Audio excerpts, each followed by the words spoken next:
All right, excellent. Good morning. Good morning, Adam, and good morning, David.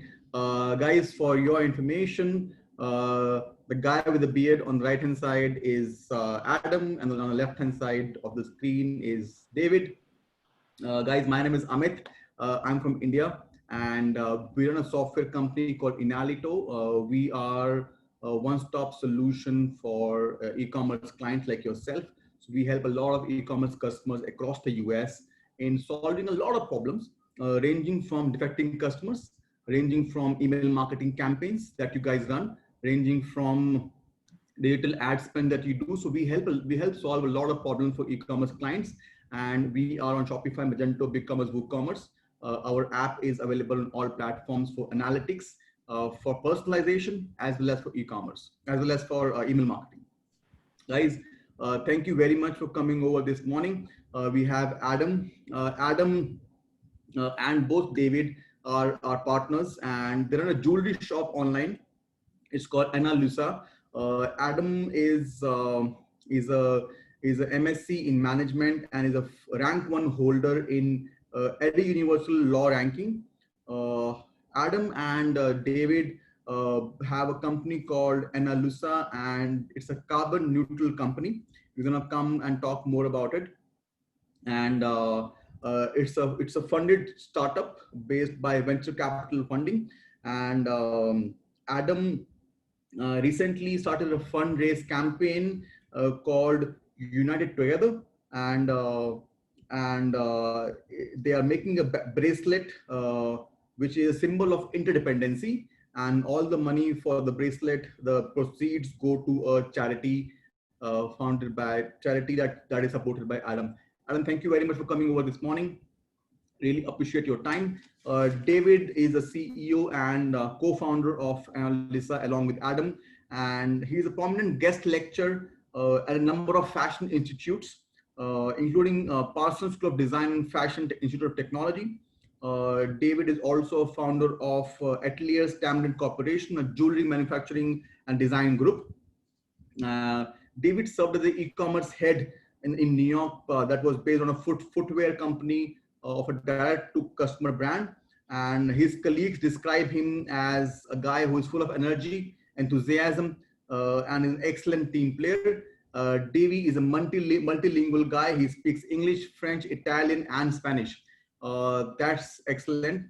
That's pretty nice. David, let me ask you the first question. You were in the e-commerce industry before. You were selling footwear before in New York in a company. What made you start a jewelry company? Why jewelry? Yeah, so I had a first experience in the direct-to-consumer space in New York. I was selling sneakers. The brand was called Incas, and the brand still exists to this day. And following that experience, I really wanted to stay in the United States. And so I decided to build my first company in the US, which was a designing and manufacturing company. It was the US branch of a French group that was manufacturing for some of the biggest brands in Europe, like Louis Vuitton and Kenzo, etc.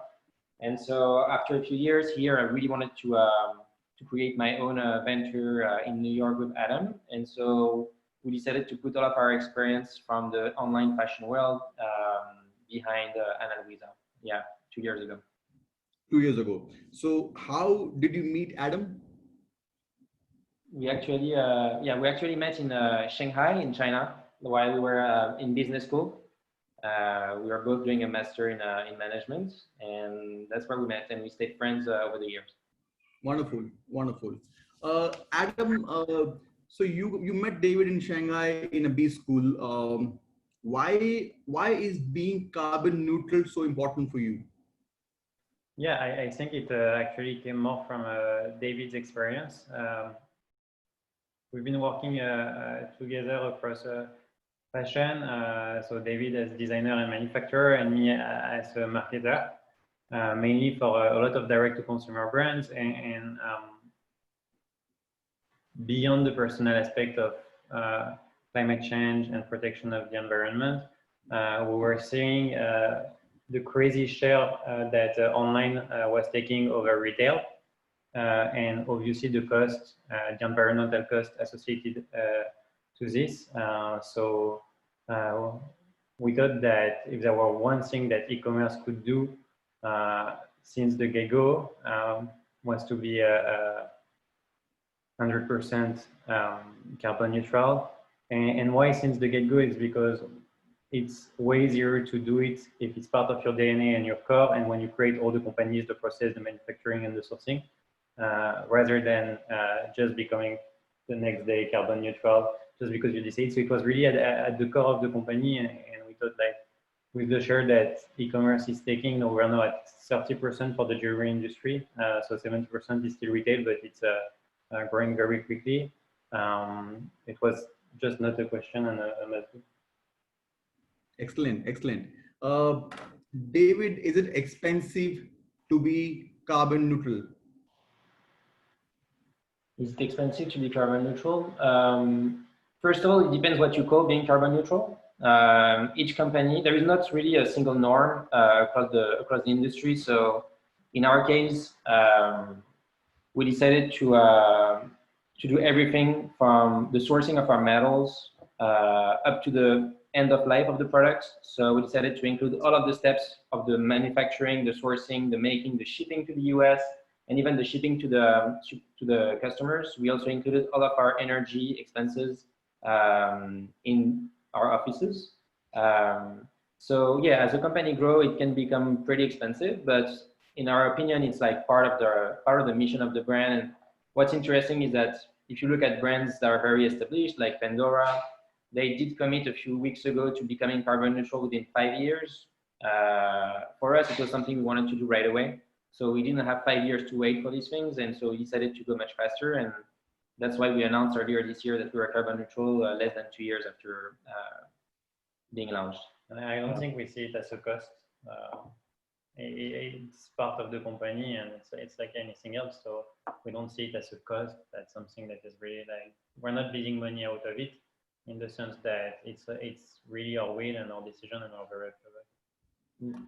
And for us, it's really the minimum that every company should be doing, especially in the fashion industry. It's a highly polluting. It's definitely a highly polluting industry, and jewelry is less known for it. But we try to use 100% recycled materials as much as possible in our packaging, in our products, and in everything we do. So it's just a value and a commitment from us since the beginning, and it's going to go much further in the future. Yeah. Wonderful, interesting. So David, how were the last 6 months for you in the jewelry industry? Are people still buying jewelry?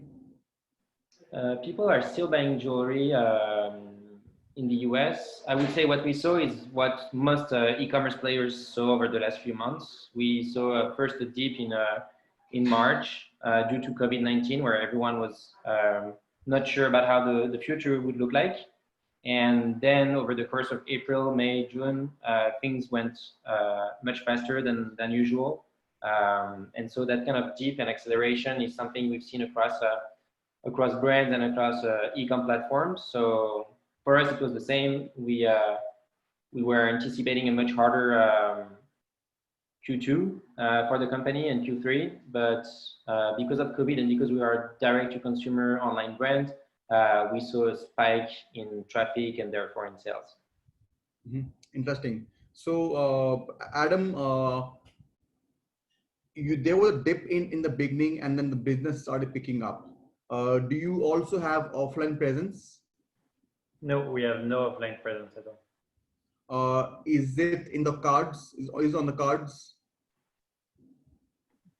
It was before the COVID crisis. We were considering a lot about just retail or very interesting pop-up experience in the city, but we kind of had to be very agile and refocus on online. And from now on, I think we'll really only focus on the online for the years to come. Mm-hmm.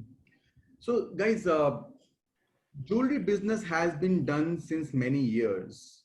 Now, you ventured into a jewelry business 2 years back. You are just focusing on online and e-commerce bit of it. what is your niche? What is your unique selling point? Mm-hmm. I mean, we don't consider ourselves as a niche brand. Our goal is really to serve customers, men and women, across the globe. And our ambition is to become the leading online destination for jewelry worldwide. Um, that being said, we have a lot of things are being done differently in this company because I had a previous experience in the jewelry space. So I was seeing how the sourcing, the manufacturing was done. We decided to work exclusively with manufacturers and jewelers that we knew personally, that have practices that we can be proud of. And so we decided to go with the same standards as luxury brands like Louis Vuitton, except that we would retail our products at a much more affordable price point and a much more fair price for our customers. And I think that's what makes us very different. We have that very strong focus on the way we do things and how sustainable everything we do can be. And at the same time, we decided to go for our unique, beautiful designs, but are still available for all. We never wanted to be a niche, exclusive brand. Our goal is to create amazing product, but for everyone. Excellent. So my question, the intent of asking this question was this. A lot of people today, guys, Adam and David, are thinking of venturing into e-commerce, starting their own company, starting having an e-commerce shop like yesterday. If somebody wants to venture into let's say a traditional business, like jewelry business would be a traditional business, and establish themselves, what advice would you give them if they want to enter into an established business and a traditional business, and they want to start an e-commerce shop? What advice would you give them? I don't think there is any established brand in the e-commerce yet. It's still very early, in my opinion. So I don't think it's too late at all. COVID has accelerated things, but we are still very far from what the future will look like. That's my opinion. I don't think that stores will always be that biggest part of the market. If e-commerce is at 30% now, I'm sure it's going to keep growing. So if this share of e-com in fashion is growing and it's growing very fast, it means that there is room for new players. That being said, I wouldn't advise anyone to go into e-commerce. It's not like opening a store where if you open a store on the right street, you get traffic automatically. People are working in your store. I would say that online, if you don't know where to advertise and where to meet your customers, you will end up having a website with no traffic. And with no traffic, it's really hard to do some e-com. So yeah, I would say it's still for me, it's still very early. And 2 years ago, it was looking very different from now, but we already had this feeling that a lot of traditional brands are still very retail oriented and retail focused, while people are buying increasingly online. I can't remember last time I went to a fashion store in the last, I don't know, 6-12 months. And so I think that this is going to continue, at least in the US. I don't know about India, but here this is the way it is. And I think that mobile commerce as well is going to keep increasing, especially in the years to come. Wonderful, wonderful. So are your numbers back on track? Are numbers like pre-COVID and post-COVID, are you guys back on track? Yes, as I said, we had a dip at the beginning of the year, and then things went much faster than planned. Yeah. You guys are also backed by venture capital, right? Mm-hmm. So if somebody has to start a business, like a traditional business like yourself, what do you need to show to a investor to get funds? I think a deep knowledge of the industry you're in is a really key point. And we had this with David. And then if you want to take an existing industry and just take it online, you have to have a strong differentiator around your business. So I think David's experience was a strong differentiator, knowing the industry inside out and focusing on sustainability since the get-go was what made us really different. But I would really suggest to show up with a skill and knowledge that no one has, or only a very few people has. Interesting. Thank you so much, Adam.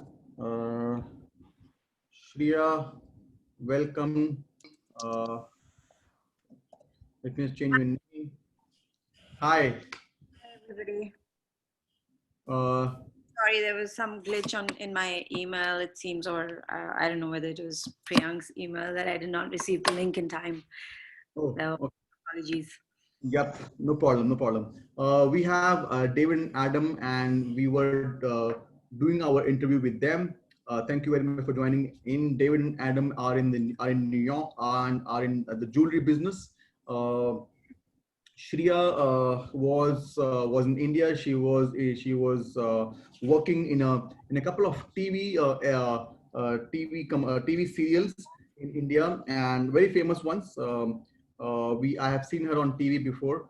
Shriya, she from actor, she became a designer, and she lives in New York now. She runs a woman apparel company in New York, and she launched a Sleepwalker collection recently. Thank you very much, Shriya, for coming over this morning and for your time. Shriya, tell us something about your business. How is the woman apparel business going on in New York? Right. Thank you for having me. So a little bit of correction there. The women's apparel business that I started, it's a brand called Maison De Papillon, and I started this. It's been 6 years, and it's not called Sleepwalker. That was one particular collection that was based on it was the name of the collection per se. So I started this 6 years back with my business partner. I handle the design part of it. This collection is designed essentially for a woman on the go. We continuously strive to provide solutions making their lives easier. We're known for our reversible garments. That's something that makes their lives easier and keeps them on the go. The garments are made with a lot of love, care, precision, and hence a French name, Maison De Papillon.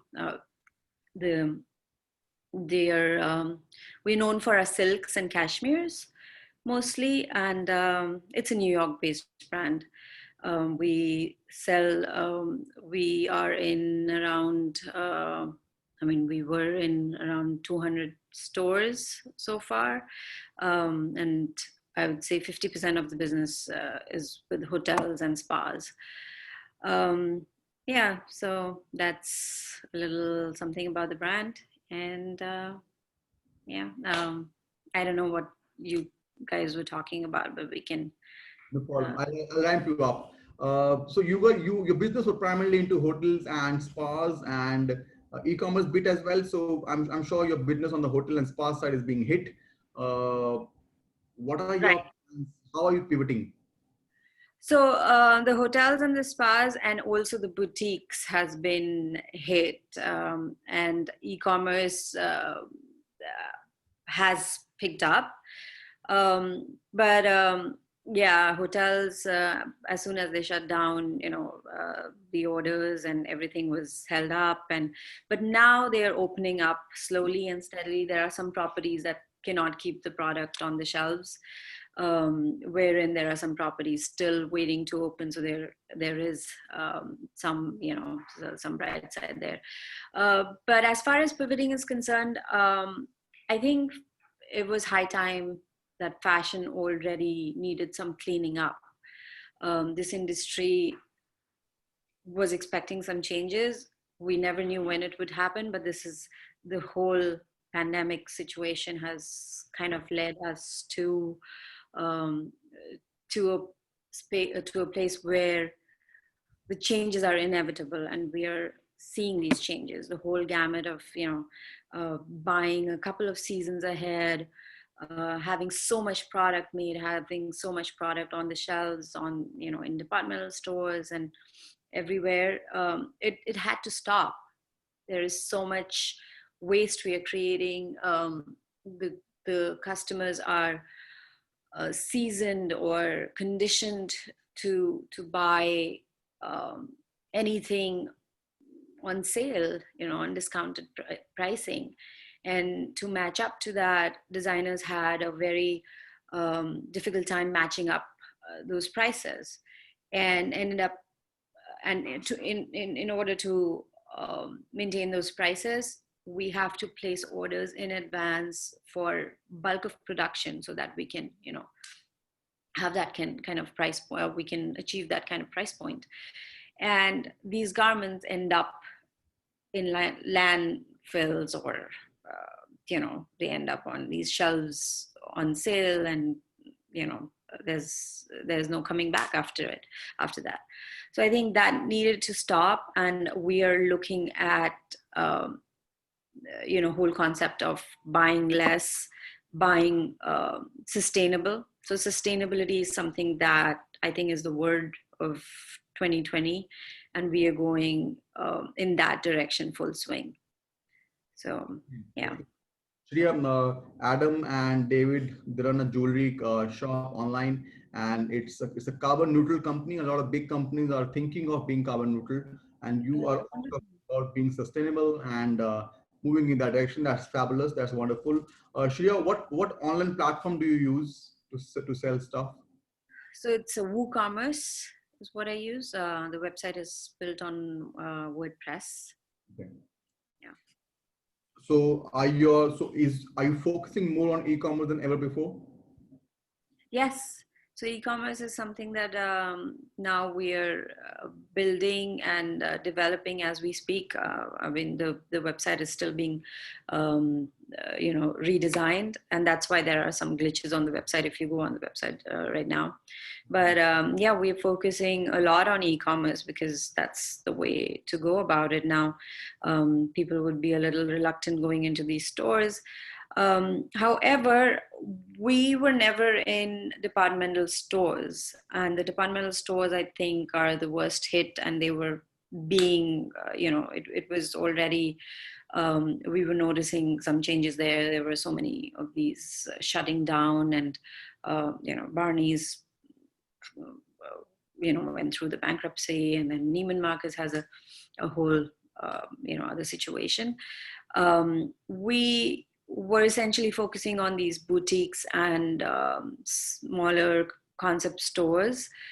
And I think they will still come back, and because they have a loyal customer who's been going to these boutiques and stores for years and years, and they trust the person who is in the boutique, with a high EQ as compared to, an algorithm on e-commerce, and they have such strong relationship with these loyal customers that I think it's difficult to give up that and go on the e-commerce platform. So I would say there has to be a balance of both. And of course, these smaller stores, now that they're opening, they also have introduced new way of buying because they know the customer, they know what their likes and dislikes are, and they have their addresses in form of data. They have their credit card details. So all they do is they send all the stuff to these customers, and they pick what they like, and then they send everything back. Yeah. So that's and then the whole introducing new apps, or the whole click and collect, that's something that we are noticing. Sure. Thank you so much, Shriya. Thank you very much. That's a great insight. Thank you so much. David, when the whole thing started, let's say in the month of March, in the first 1 or 2 months, were you reacting or were you responding? What mistake did you make? I'm sure we made a lot of mistakes as we had no clue what was going on and going to happen. We basically anticipated the worst,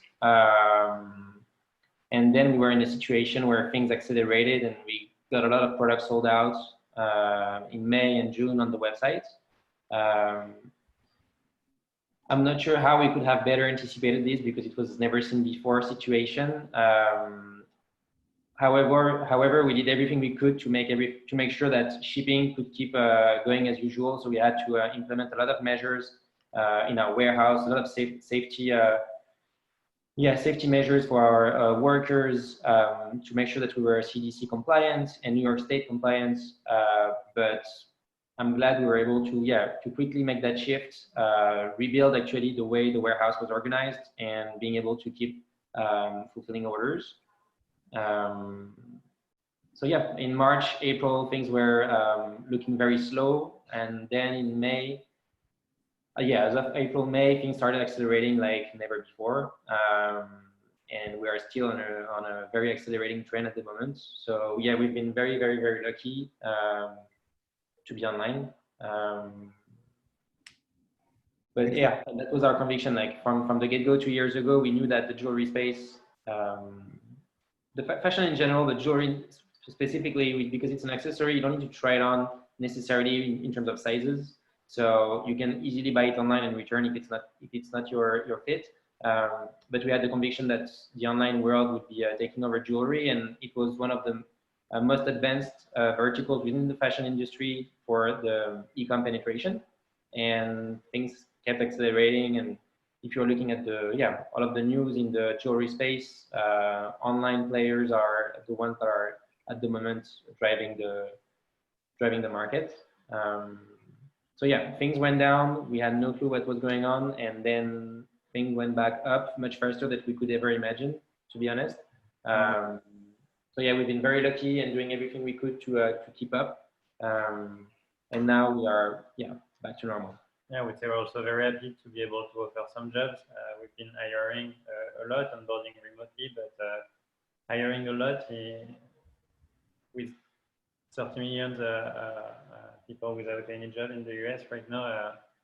We're very, very happy to do whatever we can to contribute to the economy. So I think every department of the company so at least 1 to 2 hire, which means we doubled the team of the size of the team, and very grateful for this. Yeah, we never had to furlough anyone. We decided to keep, even when things went down, we decided to keep everyone on board. We saw a lot of brands doing the opposite, furloughing and firing a lot of their employees very early on.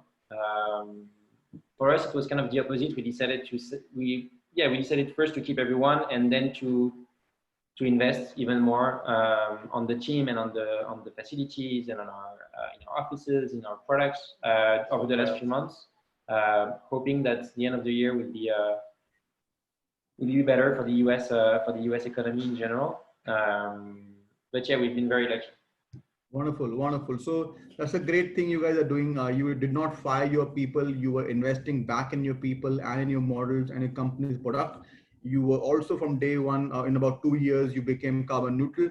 So definitely there's something that you are thinking right. And you guys definitely have your head on your shoulders. That's fantastic work by the duo. Great. Shriya, did you fire some people?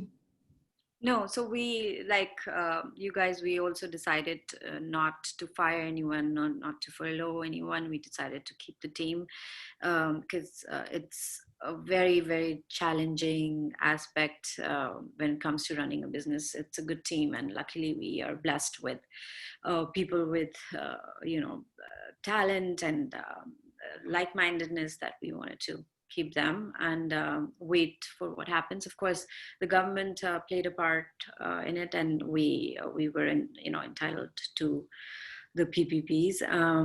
But we decided to keep. We did not fire anyone. Excellent, excellent. So Shriya, a lot of times we try to procrastinate. We procrastinate. We say, okay, we're gonna do this thing tomorrow. Work on this project tomorrow. Work on this project next month. If you were procrastinating in your business, what projects did you take up during this lockdown, during this crisis? And you finally could find time for those things. So e-commerce has been something that we've kind of been, it's always been on the back burner. And that's something that we needed to work on. But since we were essentially a wholesale brand, we had so many stores as distribution centers, and it takes a whole new gamut for e-commerce. So we did not focus on it as much, but we always needed to. And fortunately, unfortunately, this situation that we landed in, it kind of created that time and space for us to focus on that even more. So that's something that I would definitely say that we are now gearing up towards. So what is the customer base online, Shriya? What do you mean customer base? The kind of... How many people are coming and shopping from you online? So I won't have the exact number because that's a different team which handles it. But we see a lot of traffic on online these days, and there have been a lot of movement when it comes to orders. So we see a lot of people putting, parking the product in the carts, which does not always convert into sales, and then we have to do the follow-ups. But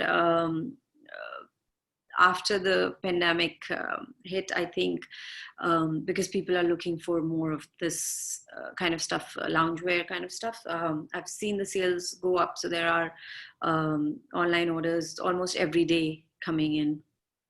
Mm-hmm. Excellent, wonderful. That's good to know. Adam, if let's say, what are the projects that you have been working on of late? And how so basically it's very important to have a partner, and David is your partner who you met in the B school. You focus on marketing, and David focuses on product development. Is that right? Yeah. Mm-hmm. Okay. So when you are talking about marketing, what marketing channels do you use, and how much budget do you allocate for ad spend vis-a-vis SEO and content writing? Yeah, I think we're very traditional in our marketing spend. We focus on I would say, same channel as many direct to consumer. So when it comes to paid social, mainly Facebook, Instagram, with a little bit of Google, Snapchat, Pinterest, and then influencer marketing, I would say, is our second biggest channel. We've been working with influencers worldwide. I think it's the fact that jewelry is so small and so light to ship that we've been shipping in over 150 countries so far, and working with influencers worldwide across platforms. So from TikTok to Instagram, Snapchat, Pinterest, any platform. And the allocation of the budget is it's really depending on month to month and how things are predicting. Since we're such a seasonal business, I would say we do much more.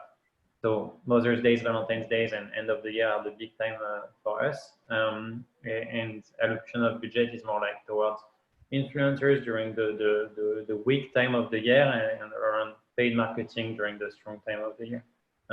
Kind of building all the brand awareness when no one is buying, and really focusing on driving sales when everyone is in the market. Excellent. That's a great tip, Adam. Thank you very much.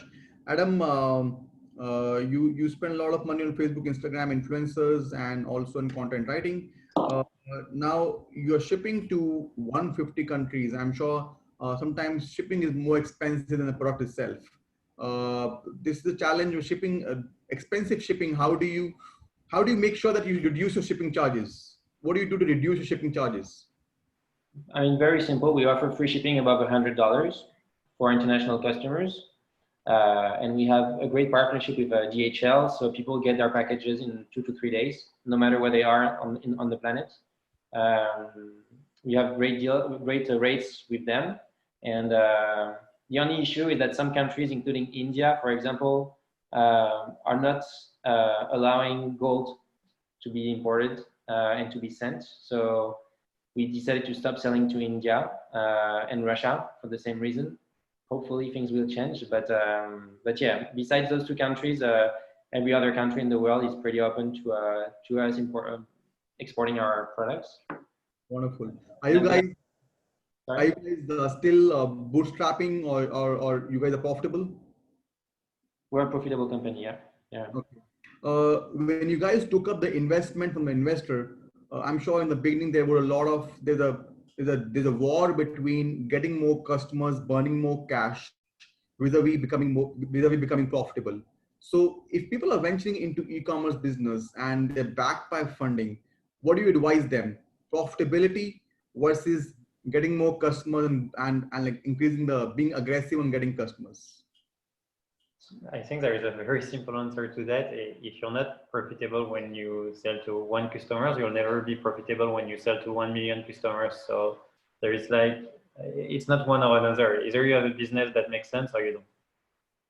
There have been a lot of businesses of late. For example, Amazon became profitable after 10 years in the US. Amazon in India is still not profitable. It's in India from last 10 years and it's still not profitable in India. So getting a lot of people on board as customers and not being profitable is fine if you are backed by investors, because all these people become your customers and then you can run ads and make millions and billions in no time. So that's a different philosophy people also carry in this world. Shriya, what's your take on that? I Funding? would say our approach is pretty organic when it comes to funding and taking investors' money. It's a self-funded company, and I'm still reluctant in taking any of when private equity money, because at the end of the day you have to be answerable to them, and it's kind of a loan when it comes to that, and which you have to give back. So it has been totally organic. We've been profitable, but it's also like you said, that the it has to be a flywheel that has to be spun, and to get that momentum, you have to keep reinvesting and plan for the next phase. So I think that's what has been our approach, and I think we're doing good. We're doing well with that approach. Wonderful, wonderful. That's a good piece of advice from Shriya. I mean, if you don't want to be answerable to anyone, make sure you're profitable and make sure you're running your own company without external help, without external investors. Great. Adam, you are 100% online. Do you know which customers you lose? Do you know which customers are never going to come back to you and shop again from your store? I mean, if you mean that by saying we're online and therefore some people will never shop online, I have absolutely no idea who's not going to come online, but eventually they will, because that's the way the market is doing. So I'm not worried. No, when it comes to people that had a poor purchasing experience with us, yeah, we know, because we are doing everything we can to be as close to our customers as possible. We take seriously every lost customers. We've been calling our most unsatisfied customers. We are running constant survey to know how we can improve the experience. We have an excellent repeat rate, and I think that's one of the strengths of being online versus retail, is the really direct connection that you have with your customers. So before the pandemic started, and since the creation of the company, with David, we've been organizing focus group with our customers, trying to understand what they were expecting from an online brand delivering jewelry. Our sales team has been inviting our customers directly to our office, although we were only selling online, so they can get their hands on the product. We've been doing unboxing session with them, so we've been refining our packaging many times to make sure that the delivery was as great as the product, and the unboxing as great as the product, because when it comes to online, you have to consider the full spectrum of the experience, from navigating the website to returning, which is also one of the convenient things that online is offering. So yeah, I think we know who we are losing. It's sometimes very hard to identify why. Sometimes it's just not a fit with the brand. but we're confident that we're working in the right direction. Wonderful, excellent. Shriya, do you know which customers you are losing online? Which customers might just never come back to you? It's never happened so far. I mean, we've had repeat customers, and again, so far our e-commerce business was also organic. It was a word of mouth, or these customers had seen the product elsewhere in these properties, or a little bit of social media was a part of it. We haven't really spent much on SEOs, and that's something that we are looking at. But so far, I would say that we haven't really lost any customers who are not coming back. And you can say that's because we've maintained the product quality, and it's something that they want in their closet. So yeah, I mean, I haven't probably reached that stage where I can say that I lost customers because of so and so reason. So I would say we are pretty small when it comes to e-commerce so far. Okay, interesting. Guys, one of the ideas was that we have a product which basically segments your customers. It can segment that which customers you're about to lose, which customers are never going to come back to you, and it will also just suggest you what you can possibly do to stop those customers from getting lost. It will also give you, these are your VIP customers, these are your loyal customers, these are your potential loyal customers. And similarly, analysis is being done on products, which are your VIP products, which are your loyal products, which products you should just throw away from your store. So the segmentation of customer and product is very strong on Enalito, and we generally help a lot of our clients in New York. Some of them are wine sellers and also apparel sellers, who we help in segmentation of customers and products. That was one. Guys, so Shriya, Adam and David use everything from Facebook to Instagram to influencers to SEO, but you are not putting so much money in SEO and content writing. But are you a big believer of ads? Do you put more money? So initially we did a few Facebook and Instagram ads. Facebook was not working so much because of the kind of clientele we target. Instagram, yes, Instagram ads work much better for us. And we've not really tried Google ads, but I think that's something that we need to look at. And whereas content is concerned, we do focus on a lot of content generation when it comes to Instagram, Pinterest, Facebook. So we are definitely, carving out a budget for all these things. So that needs to be done. So Shriya, there's a customer journey. There's a customer who come and lose. I mean, you lose customers day in, day out. Then the customers become client. Clients stay with you for a little longer, and then you have fans who love you. So how do you transition your customers to client and to becoming a fan? How do you make your customers your fans? So again, the brand is about the product, right? So once the customers have actually used the product is when they become loyal, and then they become fans, and they keep coming back. But to get there, we need to have the product to them. So I would say more presence of on platforms like Instagram, Facebook is something that we've seen more traction in. But yeah, it's essentially getting the product to them. Okay. So I don't know whether I answered your question, but yes, yeah. To an extent, yes. So Adam and David have to leave in about 5 minutes. I'll ask them questions, one or two more questions, then I'll come to you again. So Adam and David, if somebody wants to venture into the fashion industry, do you think they should? First question. Second follow-up question is, what's the future of fashion industry in the next 6 months? That's not an easy question. I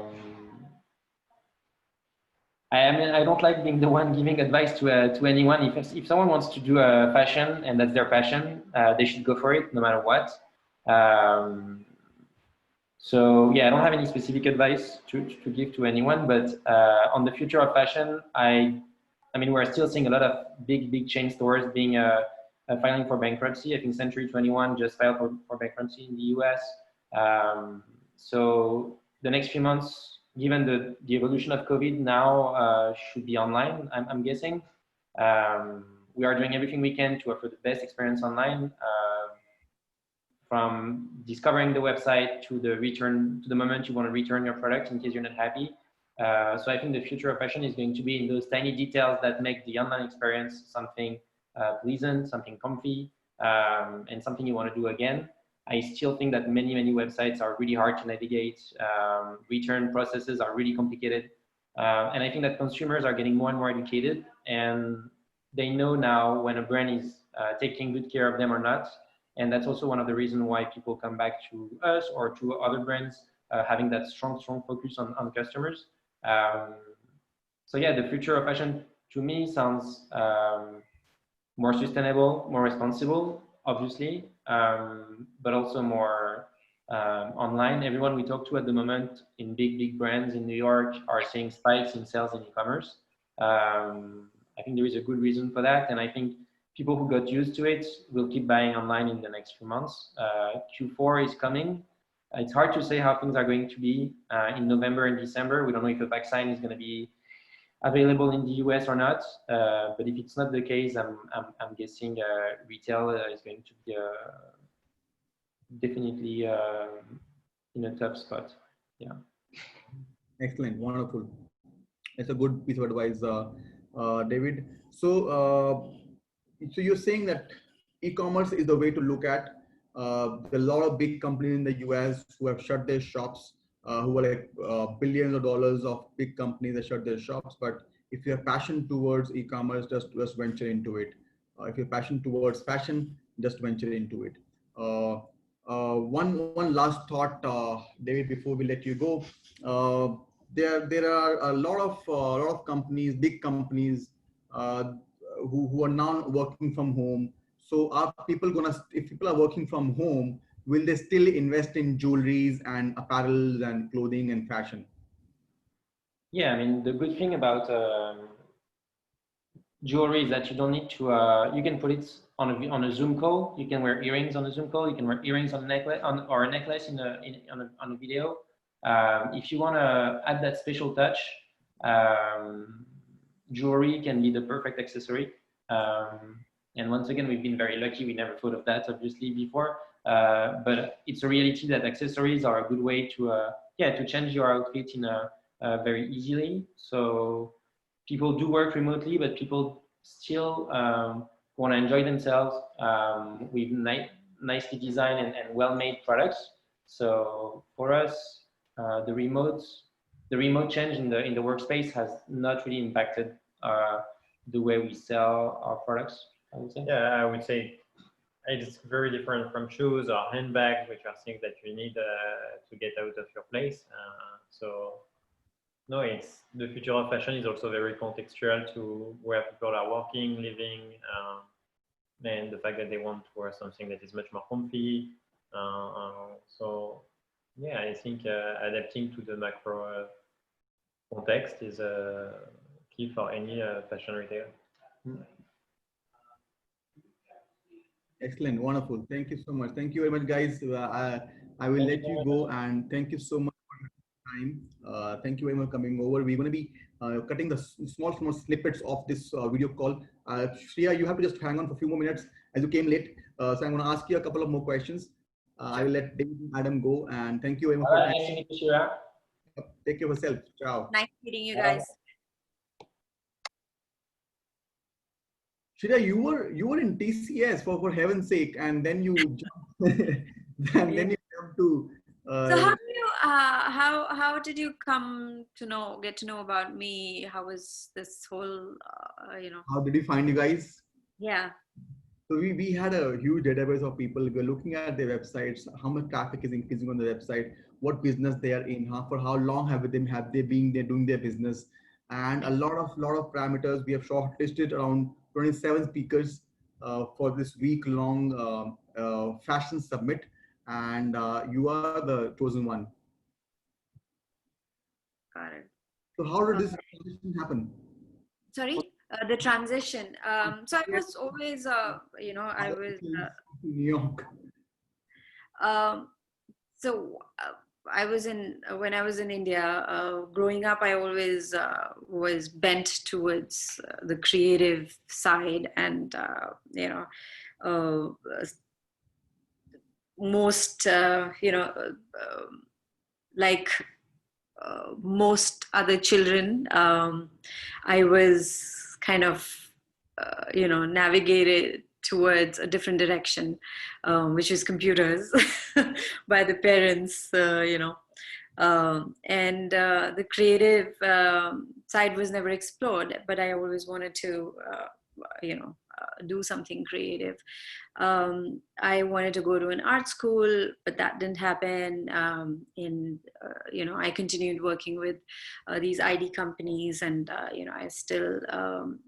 That's when I worked with TCS, and that's when television happened. Though again, that was not much of my interest. I wanted to always be behind the scenes rather than in front of the television. But it was just something that I tried, and I loved doing it, but then I wanted to pursue something that I had, my true passion in. And that's when I decided to go to school. I went to Parsons here in New York, the Parsons School of Fashion, and then I launched my own brand, and that's how it started. Yeah. Interesting. So you're running your company alone, or do you have partners with you? I have a partner. She handles the sales and marketing side, and I do most of the product development and design. But it goes hand in hand. You have to wear many hats. So I do, she looks into design, I look into the business aspect. All the decisions are made collectively at the end of the day. But yeah, I'm primarily focused on design and the product development. Mm-hmm. So you said in your interview, Shriya, that you are reluctant getting somebody's money into the company because you would become answerable to somebody then. Right. I don't think there is any need to do that until and unless you can manage on your own. And why part away with your own name or with the business for for whatever amount of money that is. Primarily because a lot of people do that in your industry because you guys have a huge database of people. If you get an investor on board, he or she might just help you exit your company in next 3 years, 5 years, making you maybe a couple of $1 million, couple of $100 million, or maybe $1 billion, depending upon your size of the company. That's one reason. So what's your vision for the company in the next 5 years? So I'm not opposed to looking at investors in that way, but as long as I can take the company to a level where things are done according to it's not somebody else's terms and conditions is what the primary goal is. So I'm not opposed to money. Yes, but yeah, for 5 years the goal is to take the company to the next level, to make it more reachable. E-commerce is our primary goal, to become more prominent on e-commerce. We're doing very well with stores and hotels and spas, but since things are changing, we definitely our goals and set parameters have changed. So stores, hotels, spas, I'm sure there was a lot of effort getting into all these three industries. What was your strategy? to get into hotels, stores and spas? So building relationships with hotels and spas is the most difficult part, right? And we did a lot of trade shows where these hotels were coming in looking for a product, and again, selling clothing was very difficult part of it, because all they carried, the hotels and resorts, they're used to carrying stuff like sunscreen and something that is an easy sell. So educating them about the product, about their profit margins, if it comes if they carry a luxury item versus carrying a Pepto-Bismol or a sunscreen. So that was through constant interaction and constant building relationships. We had a sales team in place. We travel a lot, going into these properties, building these relationships. So that's something that we had to work really, really hard on. And now, since all of that is gone, I mean, most of it is gone, you will take some time to rebuild that, as well as I think some more effort will be required from your end to rebuild your e-commerce business. Right. I mean, it is not gone. It's still there, and people are traveling right now. And they, as soon as this gets over, there will be a splurge back into travel, and again, going into these stores, or when it comes to. But again, even these stores would need to reinvent themselves. They would need to get into e-commerce, and that's something that we are looking at even collectively.